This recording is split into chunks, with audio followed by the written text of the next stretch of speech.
Ma'am बोधक चिन्ह और प्रश्न चिन्ह हो गया। हाँ, आगे बढ़ते हैं हम। मैं अभी आप लोगों को कर रही हूँ म्यूट। मैम देखो। हाँ बेटा, हाँ मानुष, देख लिया मैंने, माही का भी देख लिया। माही का तो बिल्कुल ही साफ दिख रहा है, दिख रहा है कि उसने विस्मयाधि बोधक लिखा है।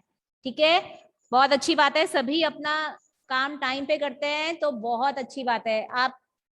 आपको देखना, जब आपके पेपर होंगे आपको बहुत आसानी होगी पढ़ने में। जो बच्चे काम नहीं करते उनको एग्जाम में भी कुछ भी याद नहीं रहेगा, क्योंकि जब हमारे पास पहले से ही मौजूद रहता है सब कंटेंट तो हमें पढ़ने में आसानी होती है। और अगर आपको लगता है कि हमें तो आ गया, तो कुछ दिनों बाद अगर आप रोज रिवाइज नहीं करेंगे तो आप सब भूल जाते हो, और रिवाइज करने के लिए हमें कंटेंट चाहिए होता है। ठीक है, चलो, हमारे कौन कौन से विराम चिन्ह हुए? सबसे पहले पूर्ण विराम, फिर हमारा अल्प विराम, और फिर हमारा प्रश्नवाचक चिन्ह, फिर उसके बाद विस्मयादि बोधक चिन्ह, और अब हम करेंगे योजक चिन्ह। ठीक है, कल भी मैंने आपको थोड़ा सा बताया था, आज मैं आपको और बता रही हूँ। ठीक है, योजक चिन्ह करेंगे आज, और दूसरा है हमारा उद्धरण चिन्ह।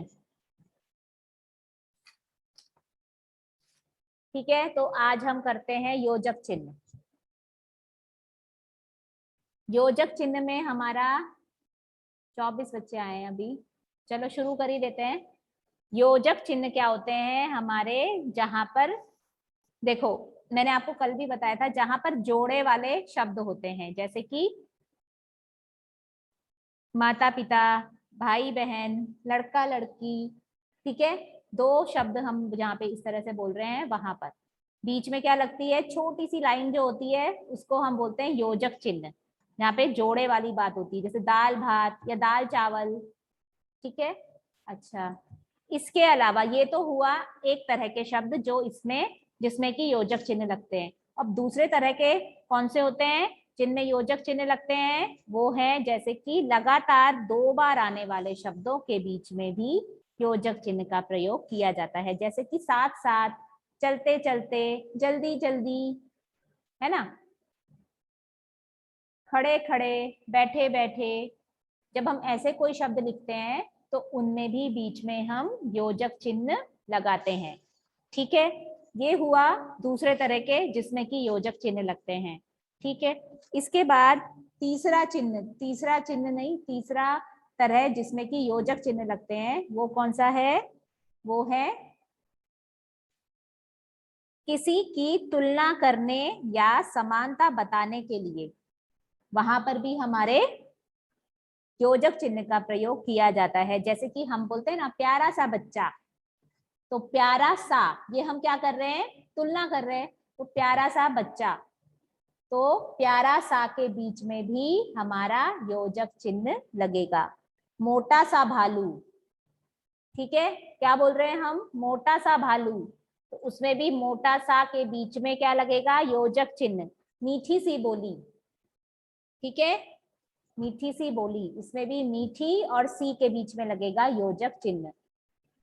तो ये हमने 3 तरह के बताए आपको शब्द जिनमें कि योजक चिन्ह लगेंगे। ठीक है, एक बार मैं कर रही हूँ आप लोगों को अनम्यूट, आपको कुछ पूछना है आप मुझे बताइए।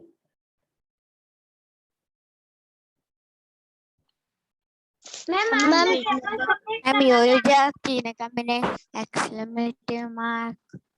बेटा मैंने सिर्फ ये पूछने को कहा है जो आपको समझ में नहीं आया। आपने पेपर, सबको पेपर सबमिट कराइए जल्दी, जिसने भी नहीं कराए हैं पेपर फटाफट अपने सबमिट कराइए।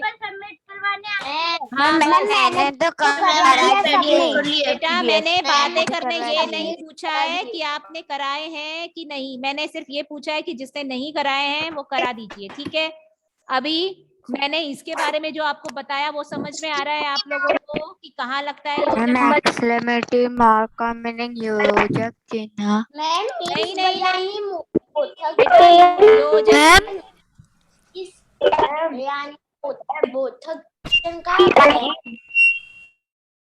देखो, विस्मयादि बोधक चिन्ह को कहते हैं एक्सक्लेमेटरी मार्क्स। ठीक है, इसको नहीं कहते, योजक चिन्ह को नहीं कहते हैं। एक्सक्लेमेटरी मार्क्स होता है विस्मयादि बोधक चिन्ह, जहां पर कि भाव प्रकट होते हैं, जहाँ पे खुशी का भाव, दुख का भाव, ठीक है, डर का भाव प्रकट होता है जिन शब्दों से, उसके बाद लगता है आपका विस्मयादि बोधक चिन्ह। ठीक है, एक्सक्यूज मी मैम। हाँ बेटा एक मिनट, मैं सभी को म्यूट कर रही हूँ क्योंकि सभी जो है बहुत ज्यादा आवाज कर रहे हैं और सब एक साथ बोलेंगे तो मुझे कुछ भी नहीं समझ आएगा। अभिनव आप बताइए, आपको क्या पूछना है, बोलो अभिनव। मैं आपने अभी क्या सिखाया, मैं थोड़ा लेट ज्वाइन हुआ हूँ। बेटा अभी योजक चिन्ह जो हमने कल भी थोड़ा सा बताया था मैंने, वही मैं आज आपको बता रही हूँ, योजक चिन्ह। ठीक है, और मैं आपको जो पीडीएफ सेंड करती हूँ वो आप लिखते हैं ना? हाँ, तो आज भी मैं आपको ये सेंड करूंगी, उसमें दोबारा से आप लोग अच्छे से पढ़ना। मैं योजक चिन्ह आज करवा रही हूँ, जो हमारे विराम चिन्ह चल रहे हैं उसमें जो आज का चिन्ह है वो है योजक चिन्ह। और योजक चिन्ह, हाँ जी, योजक चिन्ह आपके इंग्लिश में मैं आपको बताती हूँ उसको क्या बोलते हैं।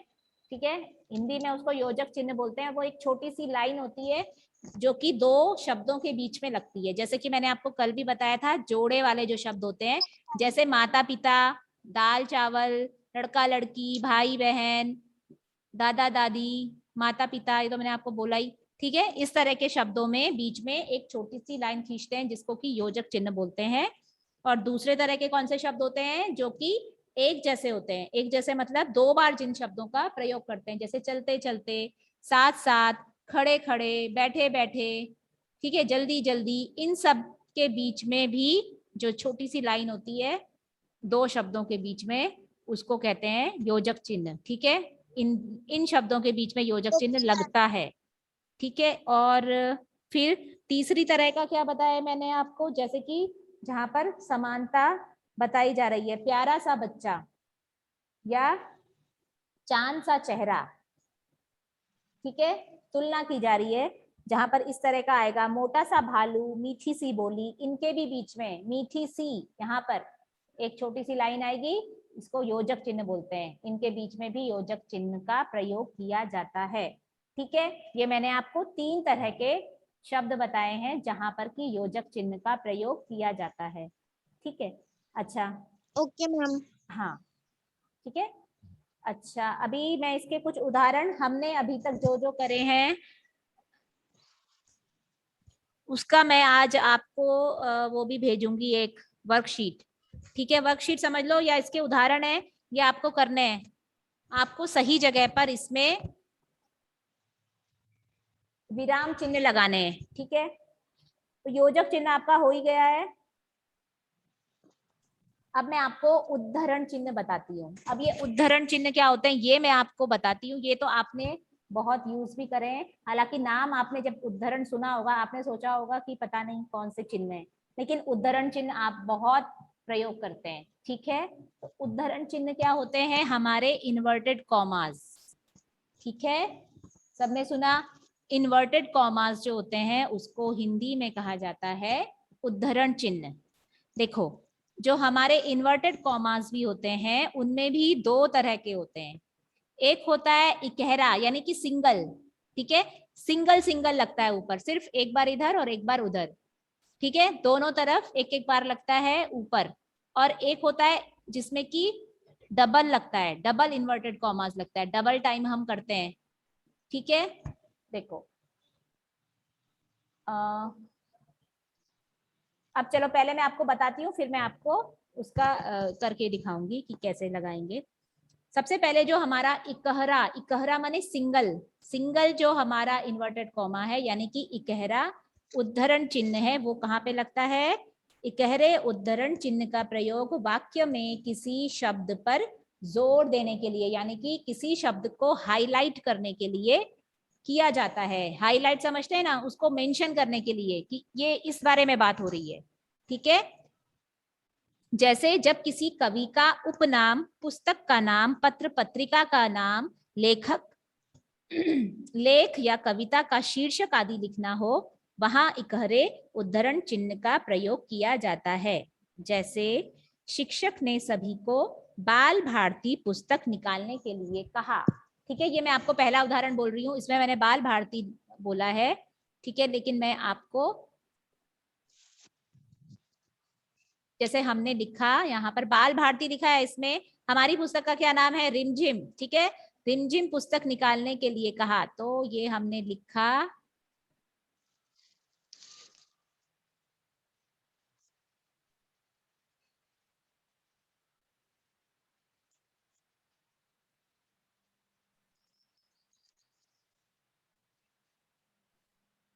रिमझिम, यानी कि शिक्षक ने सबको रिमझिम पुस्तक निकालने के लिए कहा। ठीक है, तो रिमझिम पर हमको क्या करना है, इन्वर्टेड कॉमास लगा देने हैं, ताकि ये हमारा जो है इस पर क्या है, हाईलाइट हो। कौन सी पुस्तक निकालेंगे, रिमझिम। इसको हाईलाइट करने के लिए हमने ऊपर की साइड में इस तरह से कॉमास लगा दी, जो लगाते हैं ये क्या कहलाते हैं, हमारे इन्वर्टेड कॉमा, यानी कि इकहरा उद्धरण चिन्ह। ठीक है, इकहरा उद्धरण चिन्ह, ये हमारा पहला उदाहरण है। फिर दूसरा उदाहरण मैं बोल रही हूँ आपको, रामचरितमानस के रचयिता तुलसीदास हैं। ठीक है, रामचरितमानस के रचयिता तुलसीदास हैं। तो इसमें जैसे किसी, इसमें दो नाम आए हैं, रामचरित मानस और तुलसीदास, तो इन दोनों में ही हम क्या लगा सकते हैं, इसी तरह से जैसे हमने लिखा है रामचरितमानस, ये किसने लगाया ये ब्लैक वाला,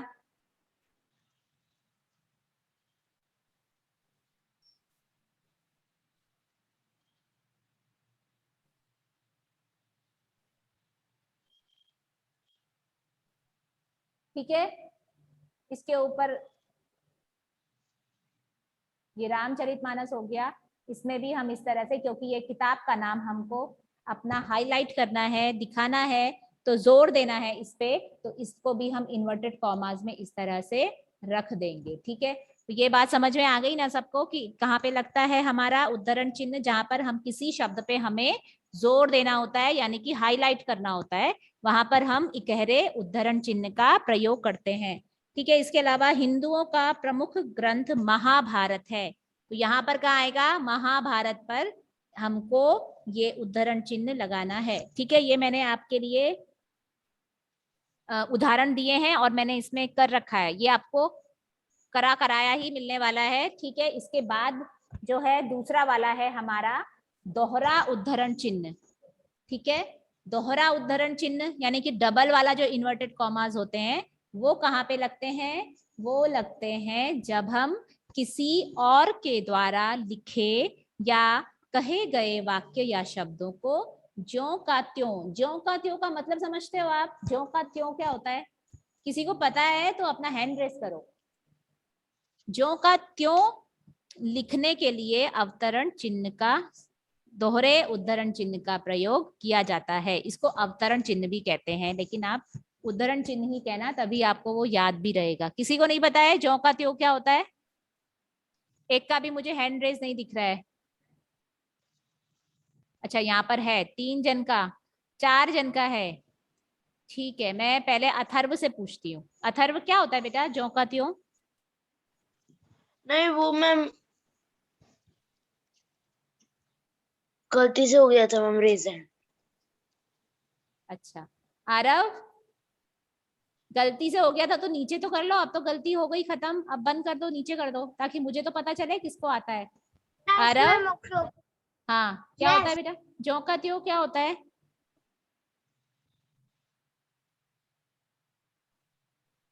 आपने भी गलती से किया था क्या हैंड रेस? अच्छा, ज्यादातर ये हैंड रेस गलती से भी हो जाता है, मेरा तो आज तक नहीं हुआ, यहाँ पर एक बार भी ऐसी गलती नहीं हुई कि मेरा हैंड रेस हो गया हो गलती से। है, गलती से कैसे होता है हैंड रेस? क्रिश, मैम किसी ने जैसा बोला है उसे हम सेम टू सेम कहेंगे, हाँ उसको कहते हैं हाँ, त्यों। बिल्कुल सही। ज्यों का त्यों का मतलब होता है सेम टू सेम, क्योंकि आपको सेम टू सेम तो बहुत अच्छे से आता है सबको कि सेम टू सेम क्या होता है ना, तो इसीलिए इस तरह से आप समझो कि ज्यों का त्यों यानी कि सेम टू सेम, यानी जैसा किसी ने कहा है, जैसा किसी ने लिखा है, उसको वैसे का वैसा ही हम अगर लिखते हैं, तो वहां पर हमको डबल वाला इन्वर्टेड कॉमास लगाना होता है। ठीक है, यानी कि दोहरा उद्धरण चिन्ह का प्रयोग वहां पर किया जाता है। ठीक है,